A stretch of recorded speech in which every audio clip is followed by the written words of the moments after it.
On va célébrer le Seigneur ce matin. On va le célébrer. Si vous êtes d'accord avec moi, on peut se lever. On va chanter. Venez le célébrer.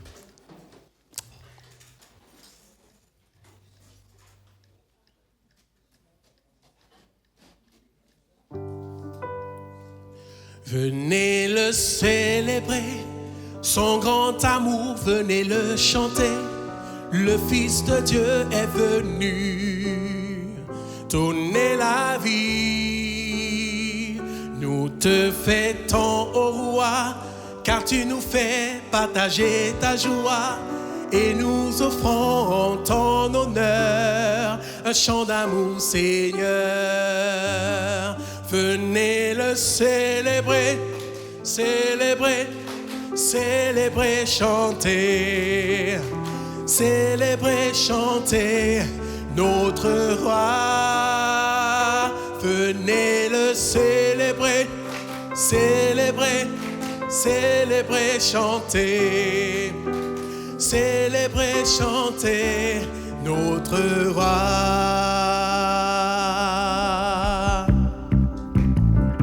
Venez le célébrer, son grand amour, venez le chanter. Le Fils de Dieu est venu donner la vie. Nous te fêtons, roi, car tu nous fais partager ta joie. Et nous offrons en ton honneur un chant d'amour, Seigneur. Venez le célébrer, célébrer, célébrer, chanter. Chanter notre roi. Venez le célébrer, célébrer, célébrer, chanter. Célébrer, chanter notre roi.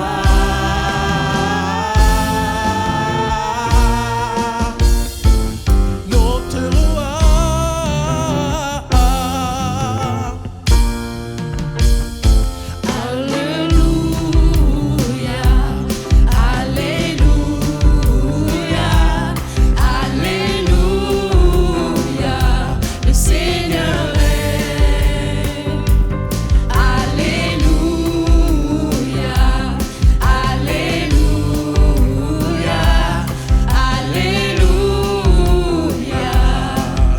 Seigneur tout-puissant règne.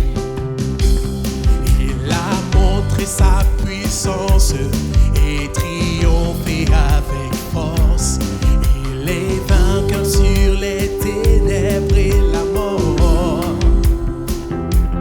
Il a brisé toutes nos chaînes, libéré les prisonniers.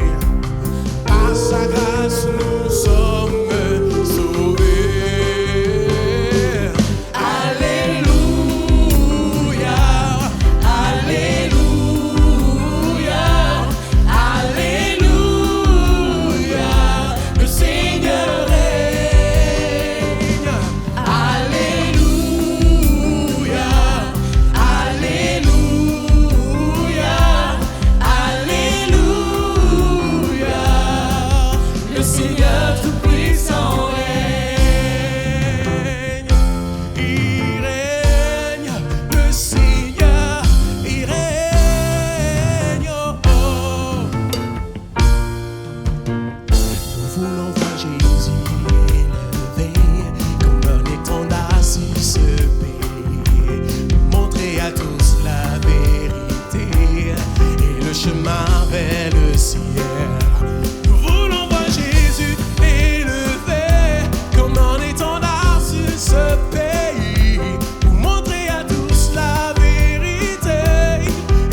puissance, les murailles s'écroulent à terre, à terre, à terre, à terre.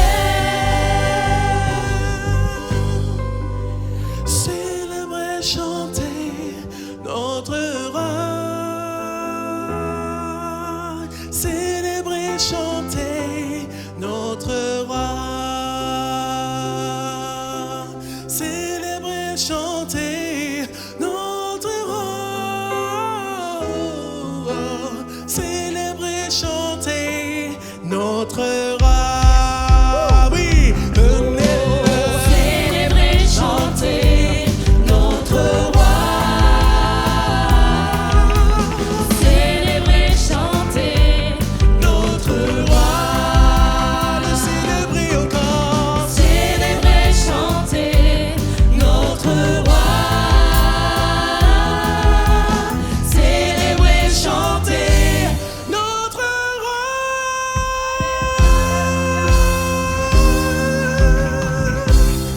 Nous voulons te célébrer, Seigneur, parce que tu es digne de louange. Tu es digne de louange. Et notre âme ce matin veut soupirer après toi. Nous soupirons après un Dieu véritable. N'est-il pas le Dieu véritable qui t'a vu dans ta fosse? N'est-il pas le Dieu véritable qui est avec toi au quotidien? Oui, c'est ce Dieu-là que je célèbre. C'est ce Dieu-là que nous voulons célébrer ce matin. Alléluia. Mon âme bénit l'Éternel.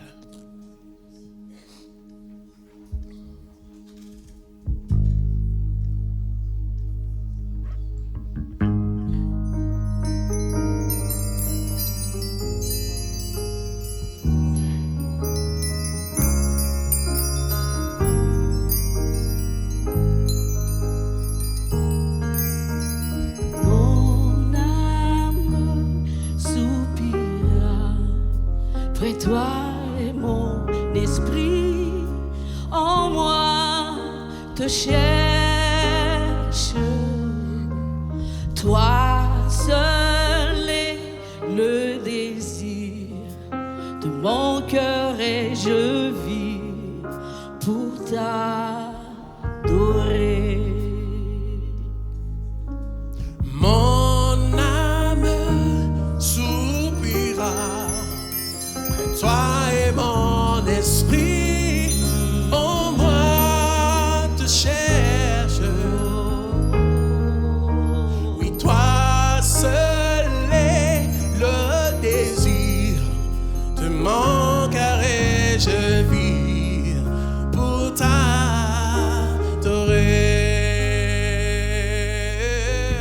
Tu es mon bouclier, ma force, le roc sur qui j'ai fondé ma vie. Toi seul est le désir de mon cœur et je vis pour t'adorer. Reprends avec moi, mon âme. Mon âme soupira près de toi et mon esprit en moi te cherche. Toi seul est le désir de mon cœur et je vis pour t'adorer. Tu es mon bouclier, ma force, le roc sur qui j'ai fondé ma vie. Toi seul est le désir de mon cœur et je vis pour t'adorer. Chante encore, mon âme. Mon âme soupira Soupira près de près de toi et Seigneur. mon esprit Mon esprit en moi te cherche. te Je te veux, Seigneur. cherche. Toi seul. Toi seul est le désir De mon cœur et je vis pour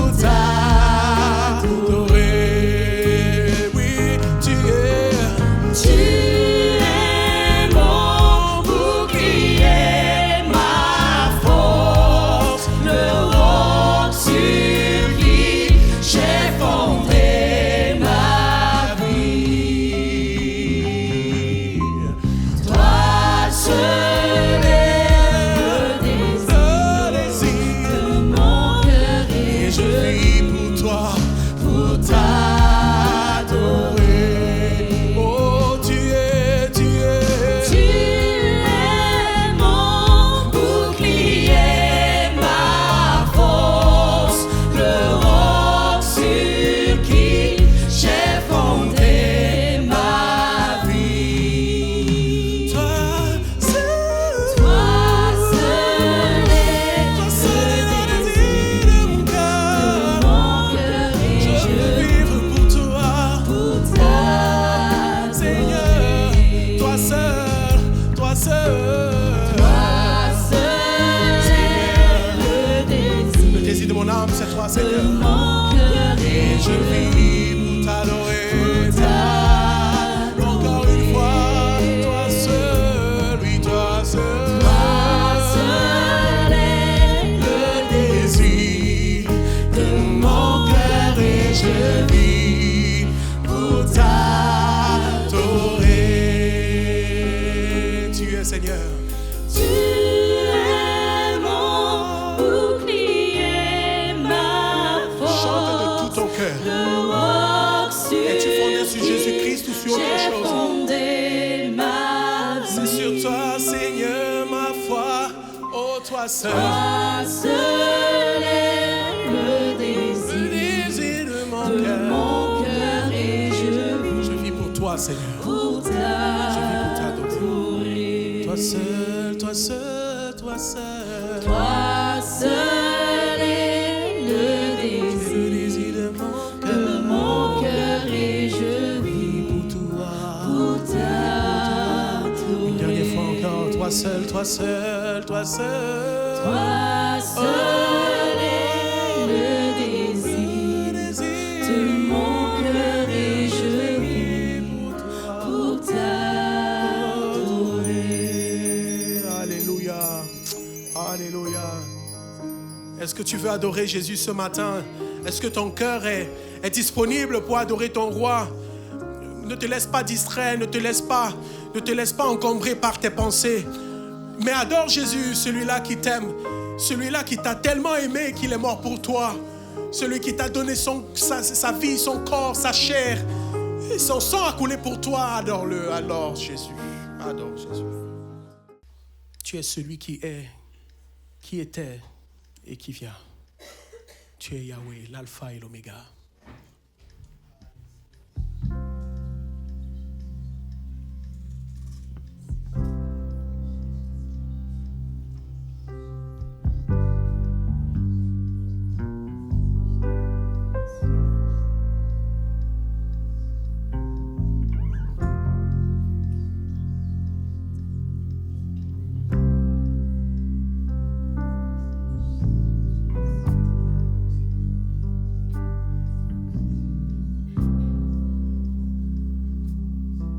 Tu es celui qui est, qui était et qui vient.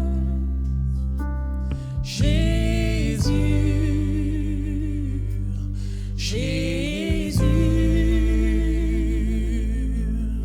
Oui, en toi je crois, ma vie est dans tes mains. Jésus, tu es le Dieu de miracles. Tu es celui qui est, qui était et qui vient. Jésus, Jésus. Oui, en toi je crois, ma vie est dans tes mains. Jésus, tu es le Dieu de miracles. Tu es Yahweh,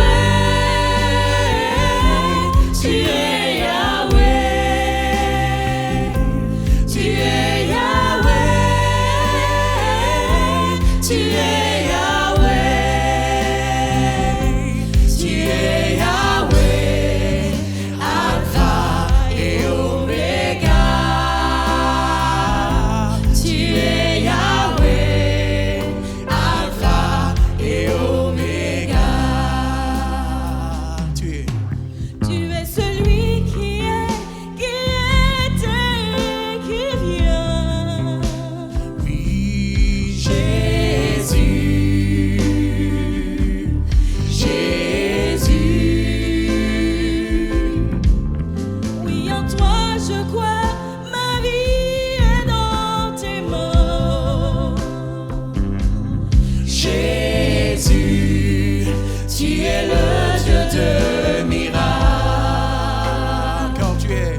l'oméga. Tu es Yahweh. C'est toi le commencement et la fin. Oh Jésus-Christ, nous n'adorons pas un Dieu qui n'existe pas, mais le Dieu véritable. C'est toi Yahweh, Alpha et l'oméga. Alléluia, alléluia. Seigneur, nous élevons ton nom. Seigneur, nous bénissons ton nom parce que tu es vivant. Jésus, nous adorons ton nom car tu es véritable. Il n'y a aucun nom qui soit au-dessus du tien.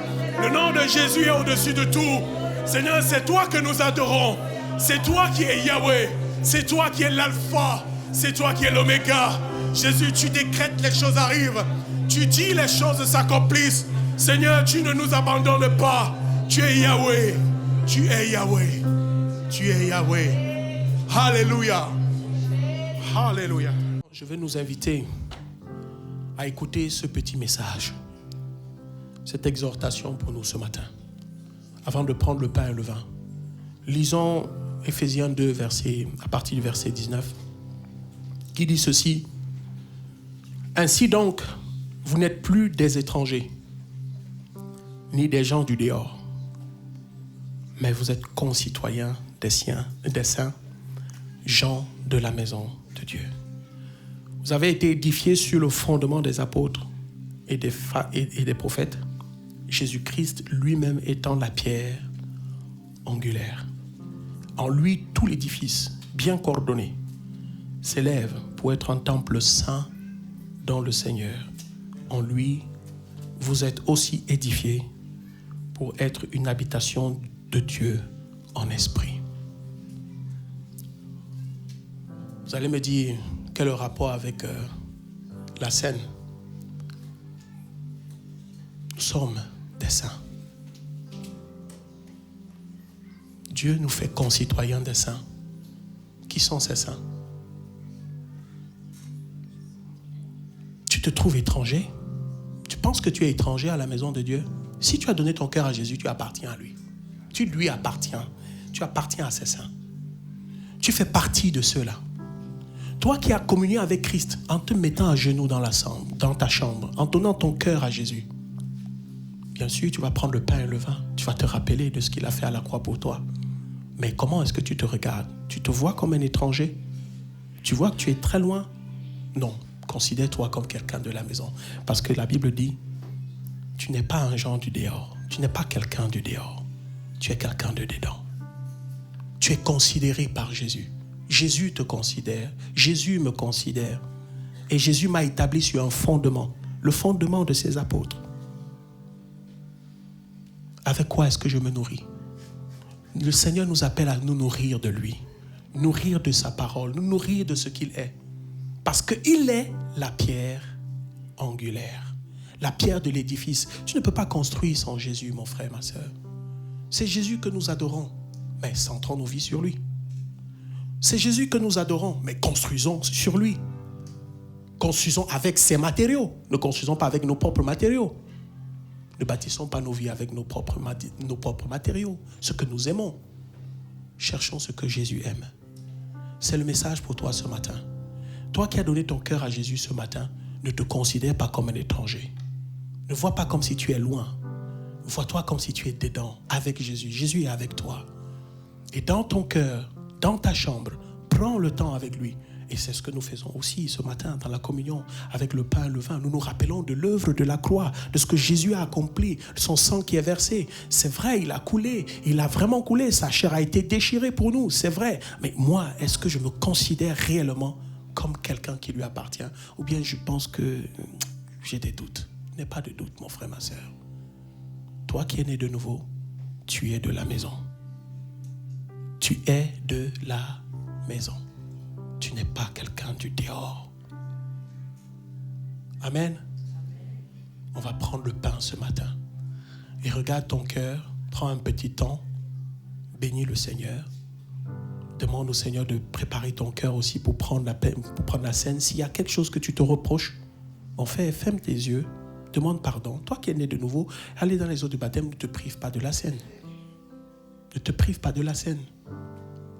D'accord? Fermons les yeux une seconde avant de prendre le pain et le vin. Je vais en toi en ce moment pour te dire merci. Loin d'être parfait, tu m'as donné la force, tu m'as appelé dans ta maison.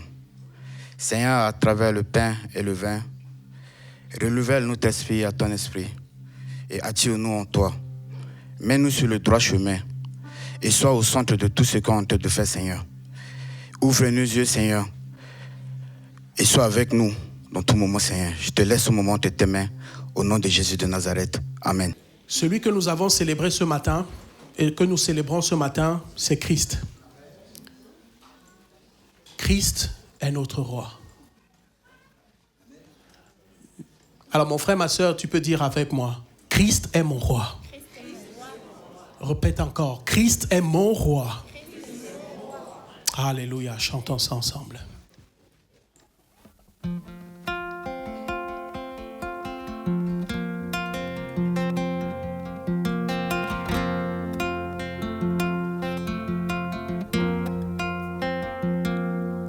Dans son amour, Dieu le Père envoya son Fils Jésus pour accorder la lumière à tous ceux qui sont perdus. Il descendit sur la terre, mais les hommes l'ont rejeté.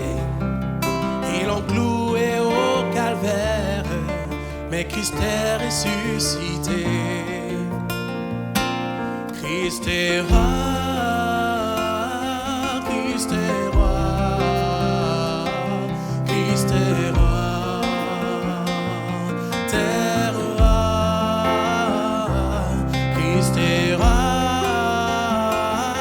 Christ est roi, Christ est roi, t'es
sortiront de leur tombe, car en lui ils ont la vie. Ils formeront un royaume, la terre sera leur pays, leur hymne sera un psaume à la gloire du Messie.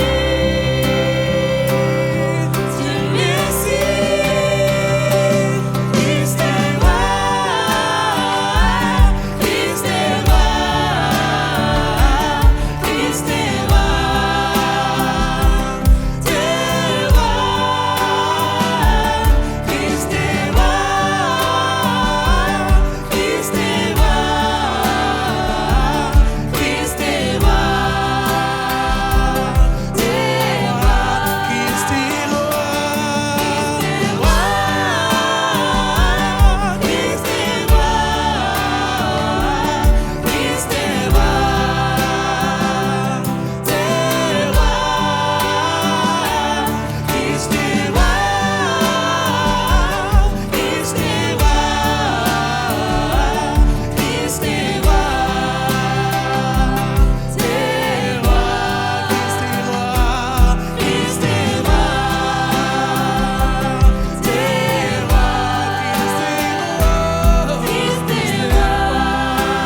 Seigneur, quelle joie, Seigneur, quelle grâce de te louer au milieu de ton peuple, Seigneur.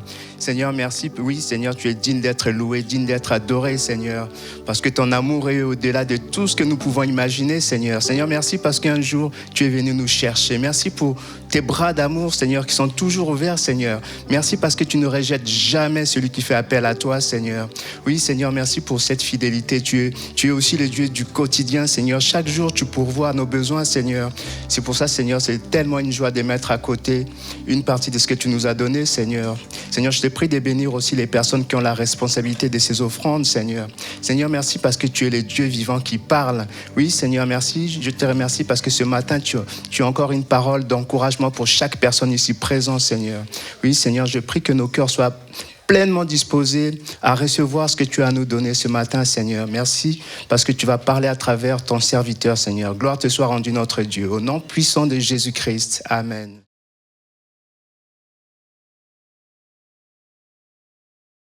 Voilà, béni soit Dieu.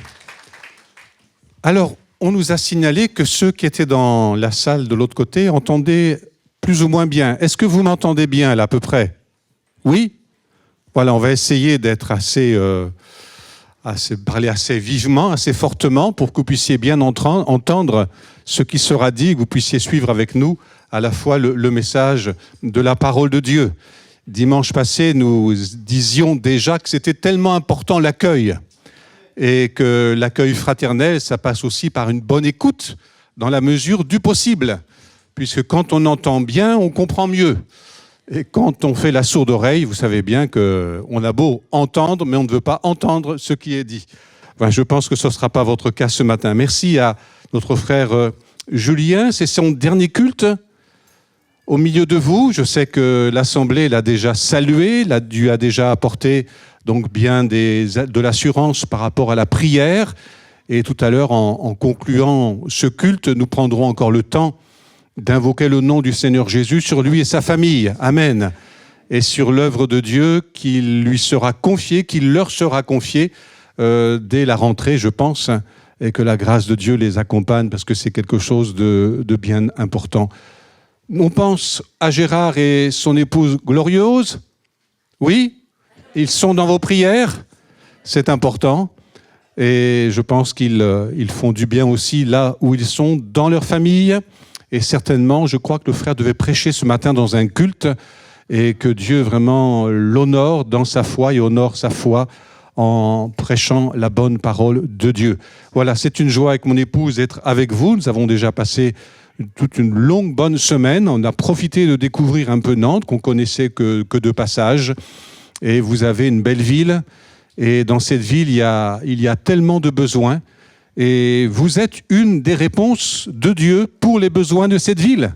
Vous le savez, puisque comme cela a été dit, nous sommes enfants de Dieu. Et quand nous sommes enfants de Dieu, eh bien nous portons avec nous quelque chose, un message, une présence. Parfois on ne dit rien, mais on apporte quelque chose à ceux et celles que nous côtoyons jour après jour.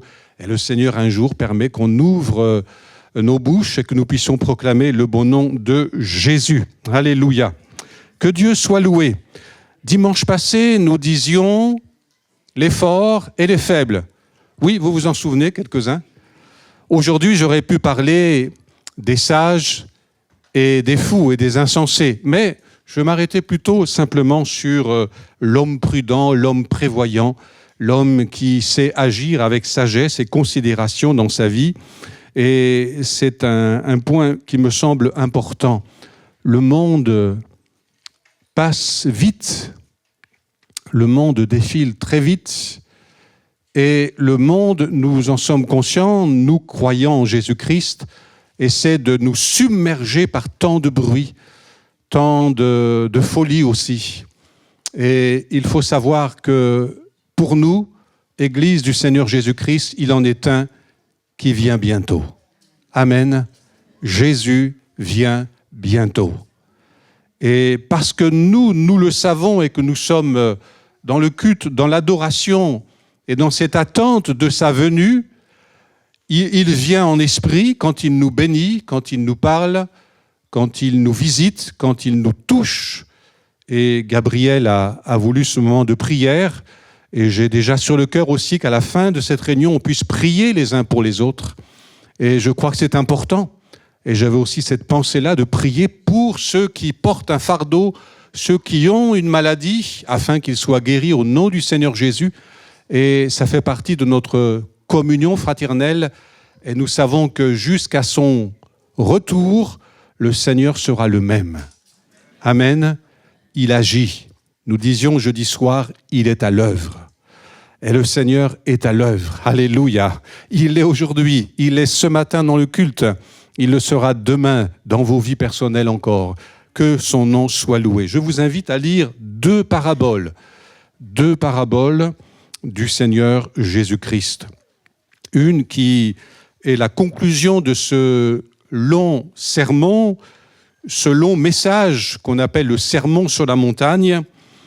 Et on va lire donc Matthieu 7, verset 24 pour commencer. Et après, nous lirons dans Matthieu chapitre 25.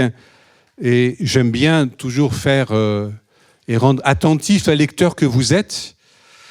On va lire ces deux textes et essayer, tout en lisant, de percevoir le lien entre ces deux textes. Alors, Matthieu 7, 24, c'est pourquoi quiconque entend ces paroles que je dis, c'est donc le Seigneur Jésus qui vient de dire le sermon sur la montagne, ce long message qui parle du royaume de Dieu et de certaines des exigences du royaume de Dieu. Donc, qui entend ces paroles que je dis et les met en pratique, sera semblable à un homme prudent. Et je traduis aussi, ce qui me semble bien convenir, semblable à un homme prévoyant. Un homme, une femme, bien sûr, qui a de la prévoyance, qui a bâti sa maison sur le roc. La pluie est tombée, les torrents sont venus, les vents ont soufflé et se sont jetés contre cette maison. Elle n'est point tombée, parce qu'elle était fondée sur le roc. Mais quiconque entend ces paroles que je dis et ne les met pas en pratique sera semblable à un homme insensé, imprévoyant, qui a bâti sa maison sur le sable. La pluie est tombée, les torrents sont venus, les vents ont soufflé et ont battu cette maison. Elle est tombée et sa ruine a été grande. Amen. Chapitre 25. Parabole des vierges, que vous connaissez également, parabole de celles qui sont sages, de celles qui sont, le texte dit, folles. Et là aussi, on va traduire l'expression sage, c'est le même mot que tout à l'heure, prévoyante ou prudente, prudent. Alors, chapitre 25, verset 1er. « Alors le royaume des cieux sera semblable à 10 vierges qui, ayant pris leur lampe, allèrent à la rencontre de l'époux. 5 d'entre elles étaient folles, imprévoyantes, et 5 sages, prévoyantes, prudentes. Les folles, en prenant leur lampe, ne prirent point d'huile avec elles, mais les sages, donc prévoyantes, prirent avec leur lampe de l'huile dans des vases. Comme l'époux tardait, toutes s'assoupirent et s'endormirent. Au milieu de la nuit, on cria « Voici l'époux, allez à sa rencontre !» Alors, toutes ces vierges se réveillèrent, préparèrent leurs lampes. Les folles dirent aux sages « Donnez-nous de votre huile, car nos lampes s'éteignent. » Les sages répondirent « Non, il n'y en aurait pas assez pour nous et pour vous. Allez plutôt chez ceux qui en vendent et achetez-en pour vous. » Pendant qu'elles allaient en acheter, l'époux arriva. Celles qui étaient prêtes entrèrent avec lui dans la salle des noces, et la porte fut fermée. Plus tard, les autres vierges vinrent et dirent « Seigneur, Seigneur, ouvre-nous !» Mais il répondit « Je vous le dis en vérité, je ne vous connais pas. Veillez donc, puisque vous ne savez ni le jour ni l'heure. Amen. » Voilà 2 paraboles, 2 textes de récits du Seigneur Jésus pour nous interpeller les croyants que nous sommes. Avez-vous retenu donc la thématique qui rejoint ces deux textes? Je pense que oui. C'est cet homme qui est prudent et ce sont ces vierges, ces jeunes filles qui sont sages, prévoyantes. Dans les deux textes, c'est le même mot. Prudent, sage, c'est le même mot. Elles sont prévoyantes. Elles ont pensé à préparer les choses. Celui qui a bâti sa maison, il s'est dit, il peut y avoir des tempêtes. Il me faut donc un fondement solide. Il me faut donc bâtir sur le rocher. Et il a eu cette sagesse, il a eu cette prudence, il a eu cette prévoyance, il a prévu, parce qu'il savait que la vie comporte des moments difficiles, il a bien établi sa vie sur le rocher des siècles, et nous savons que ce rocher, c'est Jésus-Christ de Nazareth. Amen. Et les vierges sages, de la même manière, ces jeunes filles, eh bien, ont pris conscience que l'époux aurait pu tarder. Et si la nuit se prolongeait avant que l'époux n'arrive, il fallait avoir de l'huile en réserve. Donc elles sont prévoyantes, tandis que les autres, un peu faux-folles, profitant de la fête, voulant profiter de la fête, c'est bien, mais elles ont oublié que si l'époux tardait, leur lampe pouvait s'éteindre. Et une fois qu'elles sont éteintes, alors il est difficile de les rallumer s'il n'y a pas une provision d'huile. Donc dans les deux récits, la même leçon spirituelle nous est donnée de la part du Seigneur, dans des contextes différents bien sûr, mais dans la même pensée, savoir prévoir, savoir préparer, savoir avoir en réserve ce qui est nécessaire surtout pour notre vie spirituelle. Et bien-aimés, le Seigneur, ce matin, vous appelle et m'appelle et nous appelle à être des hommes et des femmes, des chrétiens et des chrétiennes, des croyants qui sont prévoyants à cause du Christ, à cause du Seigneur. Alors, on va s'arrêter un instant sur cet aspect-là des choses. Mais, vous savez qu'en ce moment, le jeudi, nous lisons le livre de l'Ecclésiaste. J'aimerais avec vous regarder quelques versets. On va pas mal lire ce matin, mais vous savez, la parole de Dieu, elle est suffisante en elle-même. Parfois, on la commente longuement, mais parfois, une parole de Dieu suffit à susciter la foi ou à créer une conviction de péché, si c'est nécessaire. Alors, l'Ecclésiaste aussi fait souvent le parallèle entre le sage et l'insensé. Et on va lire quelques versets concernant le sage, celui qui est prudent, celui qui est prévoyant, et ce qu'apporte dans nos vies un peu de bon sens. On peut traduire aussi par du bon sens. Y a-t-il quelqu'un de sage ce matin? L'Ecclésiaste, à un moment donné, a dit « J'ai dit, je serai sage ». Est-ce que quelqu'un veut dire ce matin « Je dis, je serai sage » Gabriel, je serai sage. Amen, je serai sage. Mais juste après, il dit, mais je n'ai pas réussi à l'être. Ah, c'est dommage, hein, là je vous fais sourire, mais c'est bon, je ne vais pas relever le texte, mais c'est vraiment ce qu'il dit. Hein. J'ai dit, je serai sage, et juste après, il fait le constat, je n'ai pas pu l'être. Ce qui veut dire qu'être sage, prévoyant, prudent, c'est bien de l'affirmer, c'est bien de le dire. Aujourd'hui, on aime beaucoup déclarer les choses. Mais entre la déclaration et le vécu, l'expérience, la vie, les épreuves, les tentations, les soucis, on voit qu'on n'arrive pas toujours au bout et à la finalité qu'on aurait tant souhaité pourtant. Mais nous avons quand même raison de le dire, je vais être prévoyant. Je veux être prudent. Je veux être sage. Alors tu as raison de le dire ce matin pour ta vie. Je serai sage à partir d'aujourd'hui. Je ne vais plus me laisser être emporté par toutes sortes de folies, mais je veux être sage et apprendre la sagesse de la part de Dieu. Alors lisons quelques versets dans ce livre de l'Ecclésiaste, chapitre 2, verset 14. Chapitre 2, verset 14. Alors, C'est ça, où là je suis.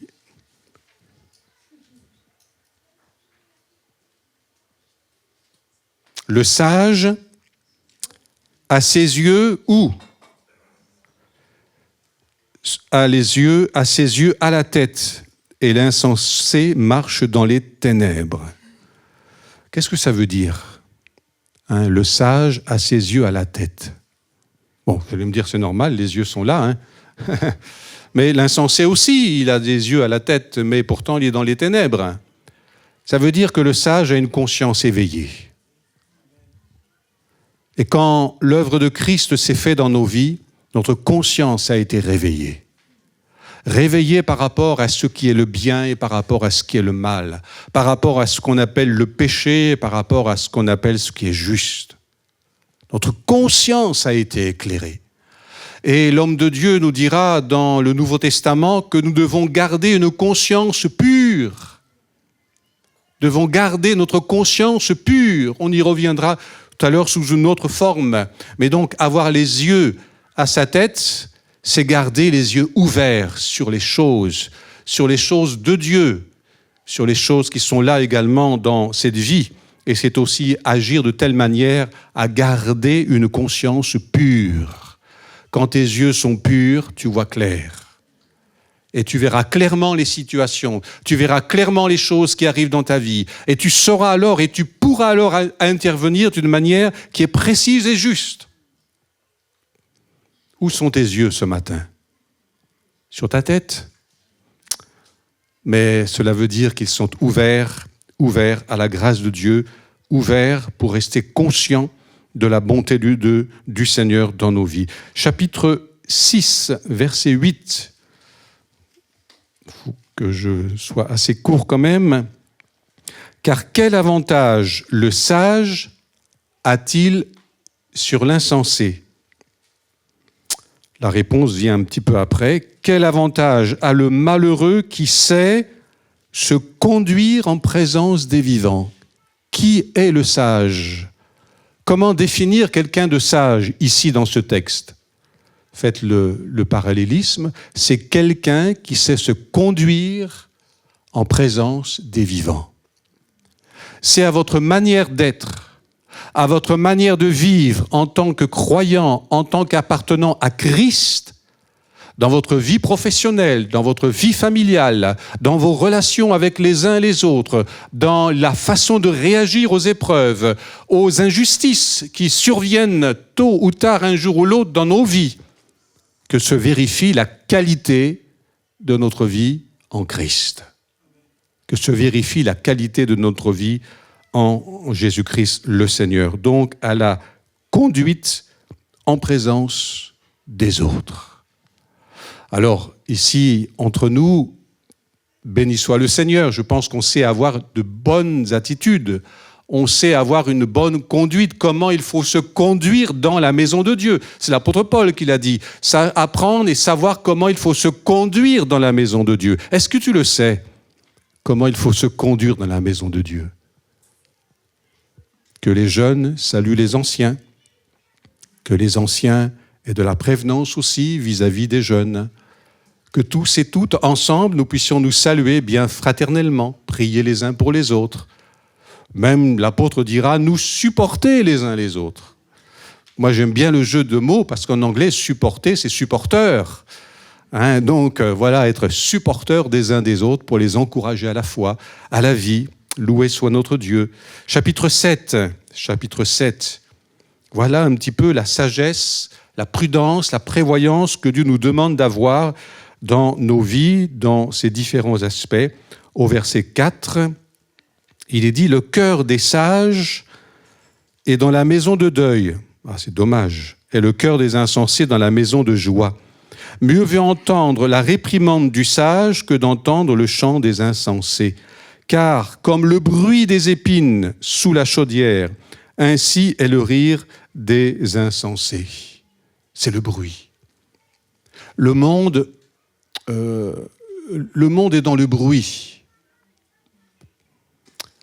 Le monde se laisse aller. Il s'étourdit. Alors ça ne veut pas dire qu'on doit être triste, ça ne veut pas dire qu'on doit montrer un visage toujours triste, loin de là. L'ensemble de l'Ecclésiaste le rappellera. Mais ça veut dire que nous avons appris et nous avons reconnu que s'étourdir pour fuir les réalités de la vie, ce n'est pas la solution divine. Mais que la solution divine, c'est se tenir dans la présence du Seigneur. Et ça peut se faire dans le silence. Ça peut se faire tranquillement.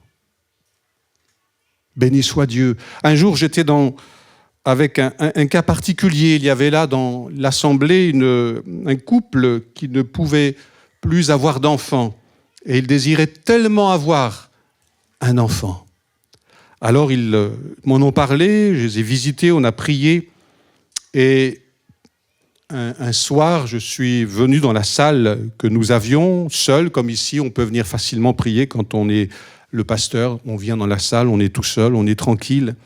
Et j'ai dit, Père, tu vois, cette famille, qu'est-ce que je peux dire à ces gens-là? Prier, mais n'y a-t-il pas une parole de Dieu pour eux? Et au bout de 20 minutes, l'Esprit de Dieu a parlé à mon cœur et m'a dit, comme au temps d'Abraham et de Sarah, au retour de l'année, elle aura un fils, elle aura un enfant. Au retour de l'année, elle aura un enfant. Alors c'était simplement un enfant. Alors j'ai appelé les amis le lendemain, je dis, est-ce que je peux passer vous voir? C'était tellement convaincu, c'était une parole de Dieu, parole de connaissance de la parole de Dieu. Je suis allé les voir, je dis, voilà, le Seigneur, j'ai prié pour vous, le Seigneur m'a donné une parole pour vous. Au retour de l'année, eh bien, vous aurez un enfant. Vous aurez la joie d'enfanter et vous aurez la joie de serrer dans vos bras donc un enfant. Et puis moi, j'ai oublié, parce que le retour d'une année, ça fait quand même plusieurs mois. Hein. Vous savez combien de temps qu'il faut pour qu'un bébé vienne au monde? Au moins 9 mois, hein, au maximum. Mais entre le temps que ça vienne... Et puis, quelques mois plus tard, ils m'ont interpellé, ils m'ont dit, monsieur le pasteur, ça y est, nous attendons un enfant. Mon épouse attend un enfant. Et avant ce retour de l'année, ils serraient dans leurs bras un enfant qu'ils ont pu présenter au Seigneur. Loué soit notre Dieu. Oui, c'est cela. La maison de deuil, ça ne veut pas dire être triste, ça ne veut pas dire être toujours dans l'accablement, mais ça veut dire, je sais me réfugier là auprès de mon Seigneur, dans la tranquillité, et non pas m'étourdir par toutes sortes de bruits. Même vous qui êtes à Christ, vous vous laissez trop étourdir par tant de choses. Savez-vous vous tenir tranquillement devant le Seigneur? Tranquillement. Un peu de temps dans sa présence vaut mieux que 1000 bruits dans ce monde. Un peu de temps dans sa présence, moi je suis passé simplement 20 minutes, permet à l'Esprit de Dieu de nous communiquer une parole pour bénir quelqu'un. Un peu de temps dans sa présence peut changer l'éternité de la vie de quelqu'un, parce qu'on aura prié pour lui ou pour elle. C'est ça être prévoyant, bien-aimé. C'est ça avoir de la sagesse. C'est ça de la prudence. Prendre conscience que ce moment que je passe avec mon Dieu, il a une portée qui dépasse cet instant-là et qui peut bénir bien des gens et de bien des manières ma propre vie.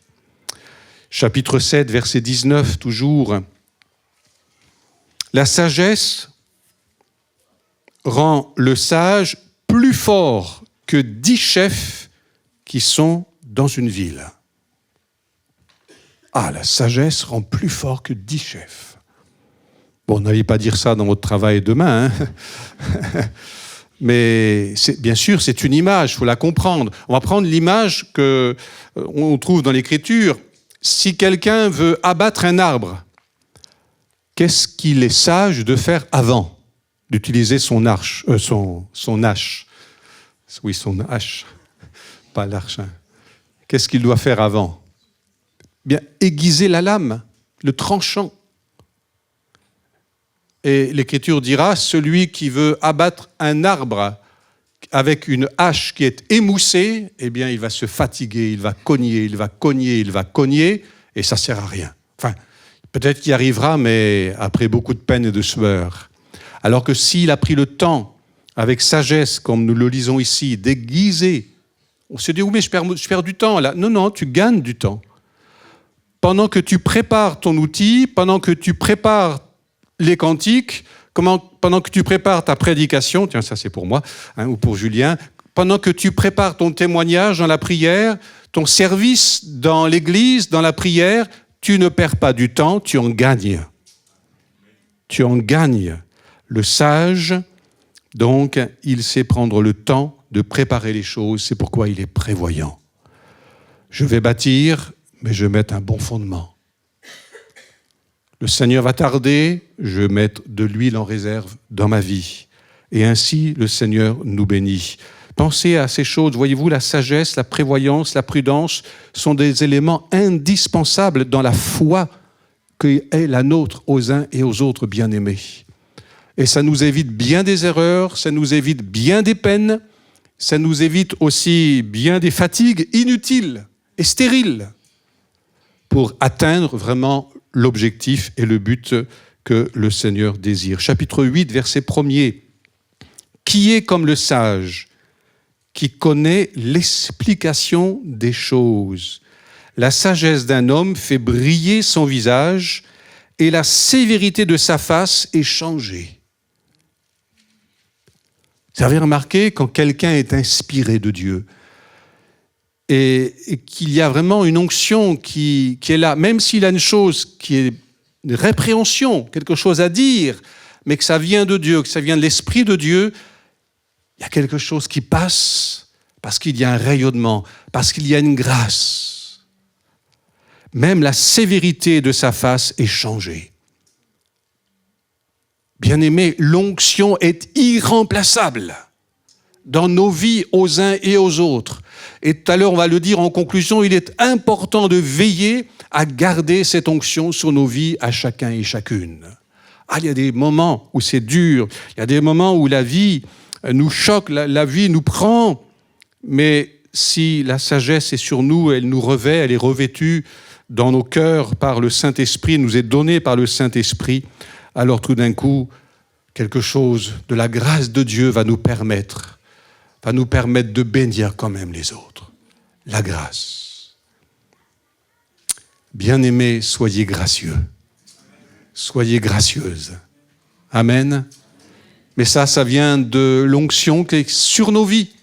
Alors qu'il y aurait des moments de se mettre en colère, des moments de réagir vivement, mais parce que la grâce est sur nous, quelque chose va transformer ce moment-là, en nous-mêmes d'abord et aussi auprès des autres après. Allez, encore un texte, chapitre 9, verset 17.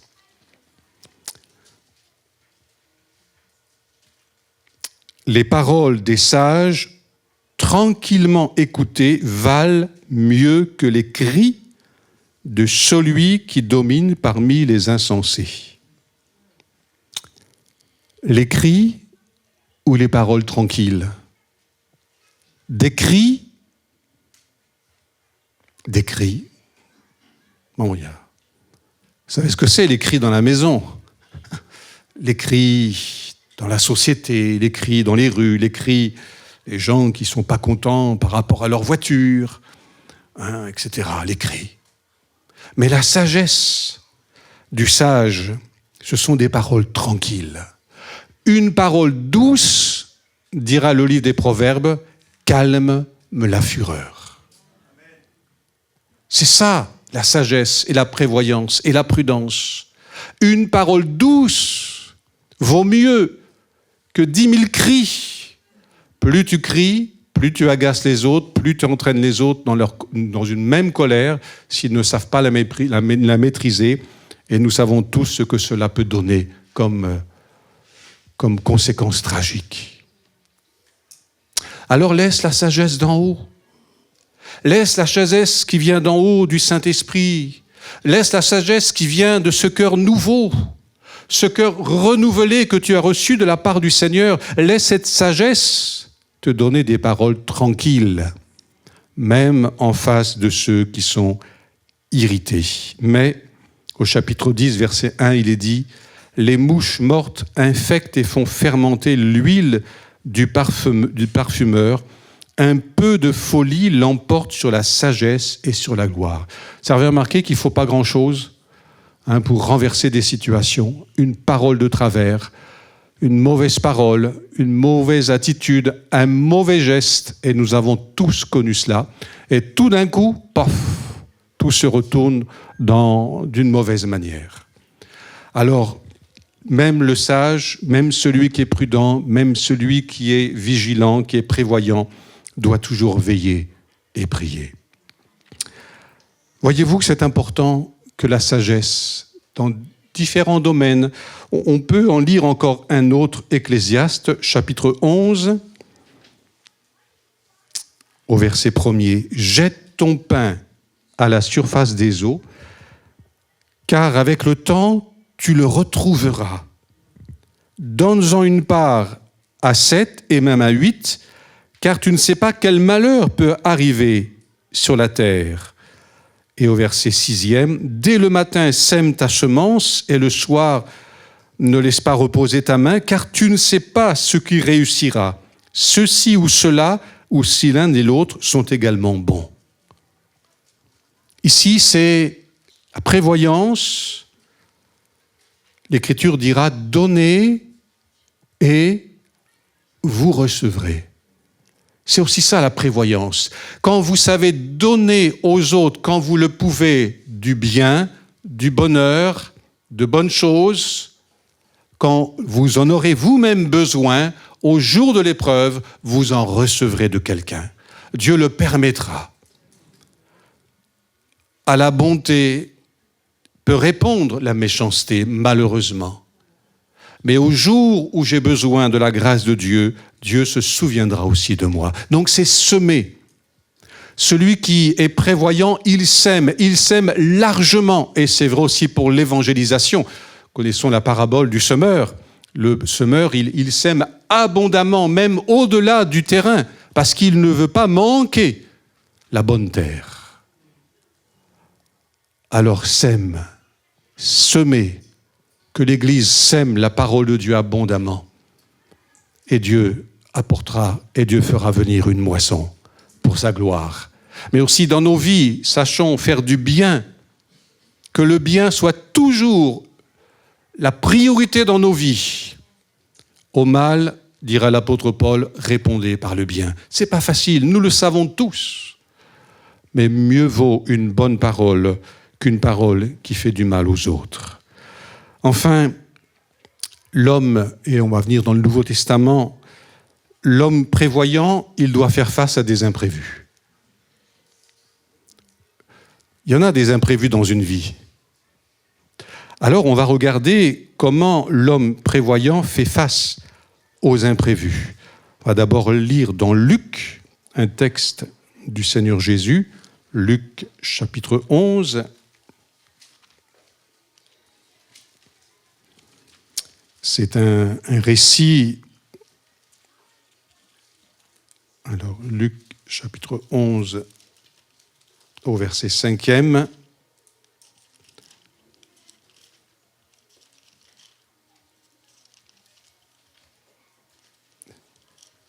J'y suis comme vous. Il leur dit encore, si l'un de vous a un ami et qu'il aille le trouver au milieu de la nuit pour lui dire, ami, prête-moi 3 pains, car un de mes amis est arrivé du voyage chez moi et je n'ai rien à lui offrir. Voilà un imprévu. 3 amis qui viennent à la maison, qui viennent en plus tard le soir. Bon, c'est vrai que ce n'est pas des situations toujours faciles à gérer, hein. Faut le reconnaître, surtout pour les dames. Hein, ce n'est pas des situations toujours faciles à gérer. Mais enfin, lui, il est prêt à les bénir et il va donc demander à quelqu'un d'autre qu'il va déranger aussi, prête-moi 3 pains. Un imprévu. Et la vie est faite d'imprévus. Alors, il y a des imprévus qui sont faciles à gérer, mais d'autres qui sont beaucoup plus difficiles à gérer. Et dans nos vies spirituelles, je voudrais surtout m'attacher aussi à la vie spirituelle, bien sûr, dans nos vies spirituelles, il y aura aussi des imprévus. Tout d'un coup, une maladie, tout d'un coup, un deuil, tout d'un coup, une épreuve, l'entreprise qui ferme, enfin des aléas, une dispute qui n'était pas du tout prévue et qui vient là, survient. Comment faire face par rapport à tous ces imprévus? Avant l'imprévu, l'homme prévoyant a déjà prévu les choses. Regardez avec moi dans Éphésiens. Éphésiens, ce que l'homme de Dieu va dire au chapitre 6, ce sont les armes, la panoplie du chrétien, les armes du chrétien.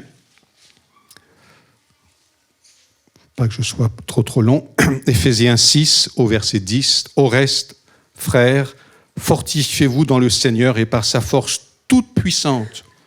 Revêtez-vous de toutes les armes de Dieu afin de pouvoir tenir ferme contre les ruses du diable. Car nous n'avons pas à lutter contre la chair et le sang, mais contre les dominations, contre les autorités, contre les princes de ce monde de ténèbres, contre les esprits méchants dans les lieux célestes. C'est pourquoi prenez toutes les armes de Dieu, afin de pouvoir résister dans le mauvais jour et tenir ferme après avoir tout surmonté. Il faut être prêt pour le jour de l'épreuve, pour y faire face, pour résister, pour tenir. Et une fois que l'épreuve est passée, il faut tenir ferme encore. Parce qu'on peut se relâcher après l'épreuve. Ouf, ça y est, c'est passé.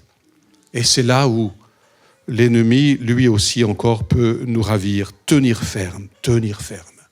Donc, prendre les armes de Dieu.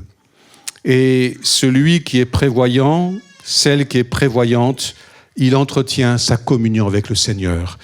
Et cette communion, on va la retrouver dans le livre de l'Ecclésiaste sous une forme imagée. Et on va terminer avec cette image qui est très très belle. Chapitre 9. Et je vous encourage une nouvelle fois à lire ce livre de l'Ecclésiaste. Nous en parlerons encore jeudi soir. Chapitre 9, verset 7. Va, mange avec joie ton pain et bois gaiement ton vin. Donc voyez-vous, on n'est pas appelé à la tristesse, car dès longtemps Dieu prend plaisir à ce que tu fais, qu'en tout temps tes vêtements soient blancs et que l'huile ne manque point sur ta tête. Donc les yeux à la tête et l'huile sur la tête. Et là, c'est l'huile parfumée.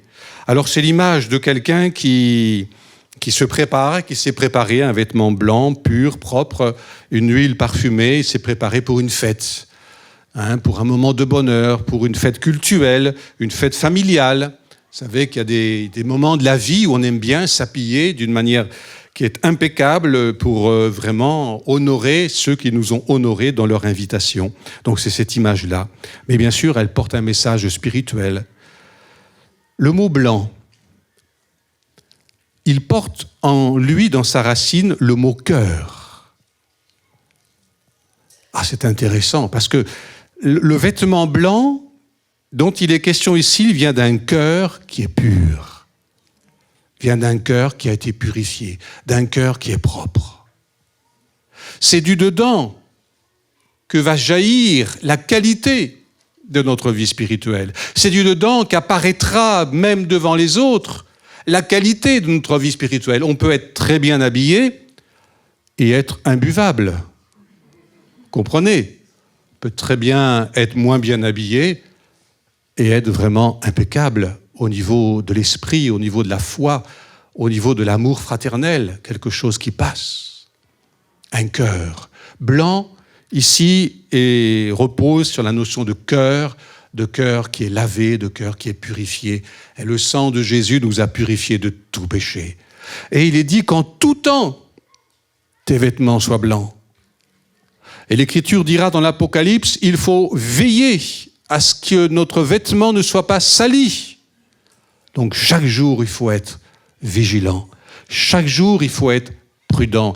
Chaque jour, il faut être sage dans notre comportement, dans notre façon d'être. Et si quelqu'un a péché, si nous avons manqué à une ou à un aspect de la sainteté, eh bien nous revenons vers le Seigneur. Le sang de Jésus, son Fils, nous purifie de tout péché. Et ce verset a été écrit pour des croyants. L'apôtre Jean l'écrit pour des chrétiens. Ce n'est pas un message en premier d'évangélisation, c'est un message de sanctification pour l'Église du Seigneur Jésus-Christ. Si quelqu'un a péché, il a un avocat, Jésus-Christ le juste. Amen. Afin que son cœur reste blanc, son cœur reste pur, pour que sa conduite reste sage, prévoyante, pour que ses yeux, son regard reste conscient des temps dans lesquels nous sommes. L'huile parfumée. L'huile ici, c'est l'huile du parfumeur, dont on a lu quelques versets au chapitre 10 tout à l'heure. L'huile parfumée sur la tête. Bien sûr, pour nous, c'est le Saint-Esprit. Nous connaissons comment l'apôtre dira dans Éphésiens de la même manière, « Soyez toujours remplis du Saint-Esprit ». Et le texte littéral, mais ça vous a été déjà dit, c'est « Soyez continuellement en train d'être remplis du Saint-Esprit ». Ça veut dire que l'huile, l'onction doit toujours être sur nous. Bon, on a notre vie quotidienne, on a nos moments de plaisir, on a nos moments de vacances, on a toutes ces réalités-là de la vie, et béni soit Dieu, Dieu nous les accorde avec joie, avec bonheur, amen.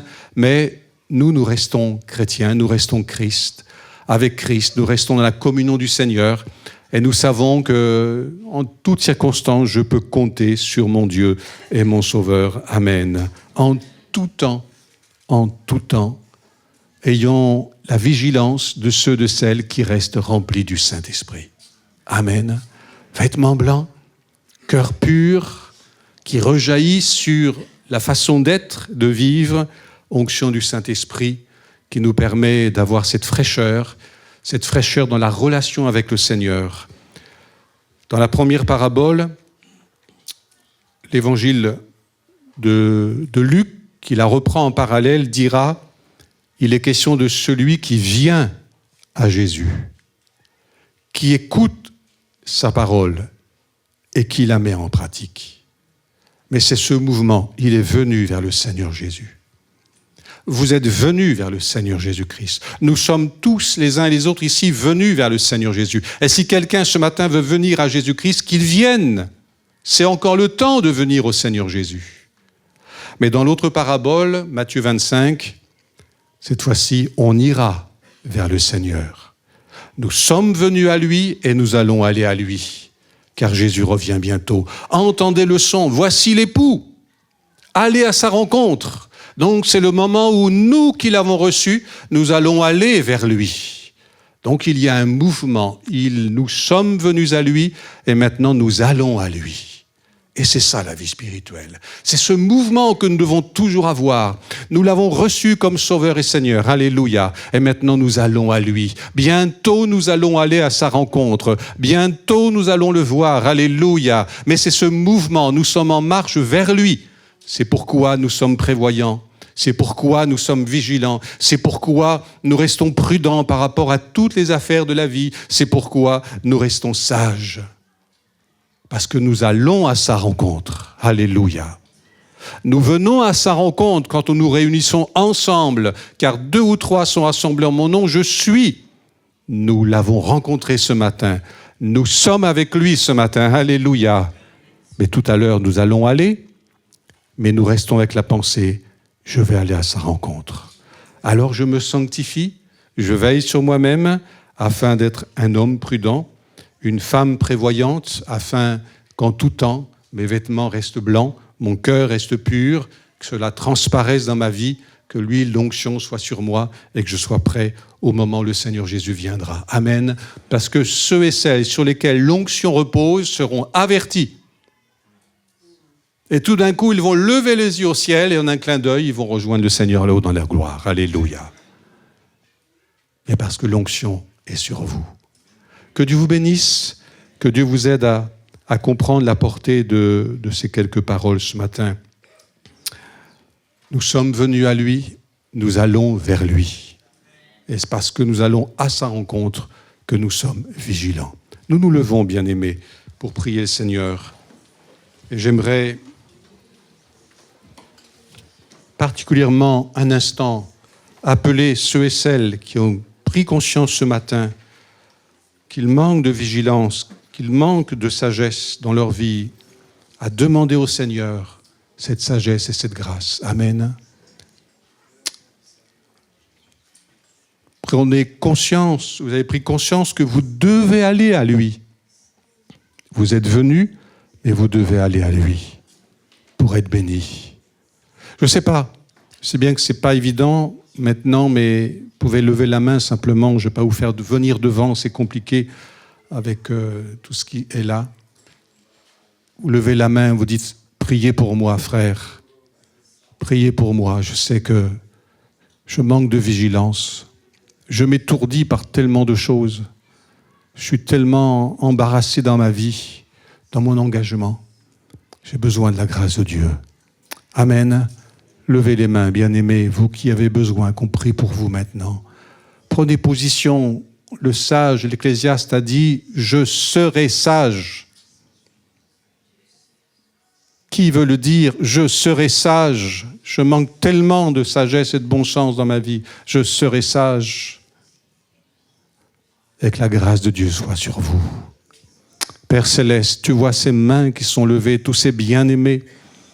Et je sais, toi-même, tu sais, Seigneur, mieux que moi, la nécessité d'un peu plus de sagesse dans leur vie. Ô Seigneur, agis, bien-aimé, bien-aimé. Prends le temps, cela a été dit, mais prends le temps de te tenir devant le Seigneur. Prends le temps. Ce n'est pas tant les paroles qui importent, mais d'être dans sa présence. Prends le temps. Bénis ces bien-aimés. Oh, donne à ton Église, donne à ces bien-aimés qui ont levé la main de savoir prendre le temps, de se poser un instant. Quand tu te tiendras là devant le Seigneur, sa grâce te donnera une réponse. Agis, Seigneur, et bénis. Bénis ces bien-aimés dans leur vie. Ta conduite, que l'Esprit de Dieu te fasse ressentir combien ta conduite, ta façon d'être avec l'un, avec l'autre, n'a pas honoré le Seigneur.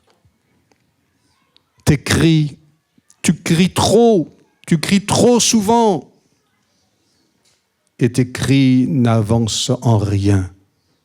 Les problèmes ne font que les compliquer. Seigneur, donne-leur des paroles douces et tranquilles qui calment la fureur. Demande-le au Seigneur, bien-aimé, demande-le au Seigneur. Le Seigneur, nous l'avons lu, il a dit « Mettez en pratique ce qui est dit ». Vous l'avez entendu ce matin, alors mettez-le en pratique. Seigneur, donne-moi des paroles de grâce pour les autres. Calme mon tempérament, saisis-moi, Seigneur. Et dans tant d'autres domaines, Seigneur, tu connais les besoins de chacun. Que le Seigneur accorde sa grâce, t'accorde sa grâce. Père, au nom de Jésus-Christ et par l'Esprit du Seigneur. Amen. Élevons ensemble nos voix pour l'honorer et le bénir. Amen. À toi la gloire, Seigneur. Merci, merci. Oh, nous allons vers toi. Bientôt nous te verrons. Mes yeux te verront, Seigneur. Je me voici, j'ai dit, je serai sage. Je l'ai dit, je le dis encore, pour me tenir devant toi, pour t'adorer, pour t'aimer. Alléluia, pour t'honorer, pour te célébrer, toi le Christ, mon Dieu, mon Sauveur. Alléluia, digne est l'agneau de Dieu. Digne est le Seigneur Jésus-Christ qui a donné sa vie pour nous. Amen.